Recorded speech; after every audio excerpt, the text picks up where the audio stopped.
Как е устроена съдебната система в България? Когато съда казва в името на народа, това не е случайна фраза. Това е знак, че закона говори от името на всички граждани и че правосъдието е сила, която защитава правата на всеки един от нас. В България държавната власт се разделя на законодателна, изпълнителна и съдебна, като и трите са независими. Съдебната власт не зависи от политическата власт. Нейната задача е да осигури справедливост и да прилага еднакво закона към всички. Съдебната система има три основни стълба. Първо, съдилищата, които решават спорове, прокуратурата, която повдига обвинения и следствените органи, които разследват определени престъпления.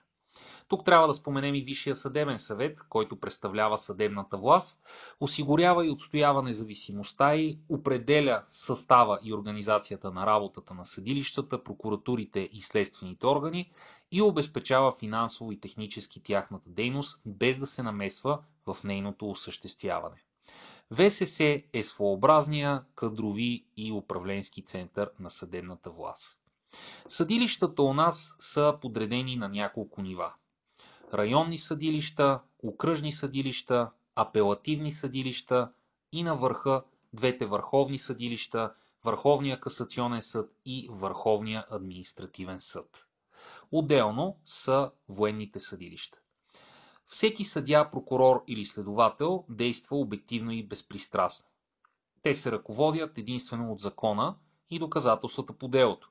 Разпределението на делата става на случайен принцип, чрез електронна система, която гарантира, че никой не може да избира удобен съдия. Закона задължава съдебната власт да бъде открита и прозрачна. Гражданите имат право на информация за нейната работа, съдебните актове се публикуват онлайн, а заседанията по правило са публични. Така всеки може да види как се прилага правото в реално време. Съдебната власт е сложен, но жизнен механизъм. Съдебната власт пази баланса между държавата и човека. И когато съда казва в името на народа, това означава, че справедливостта е над всичко.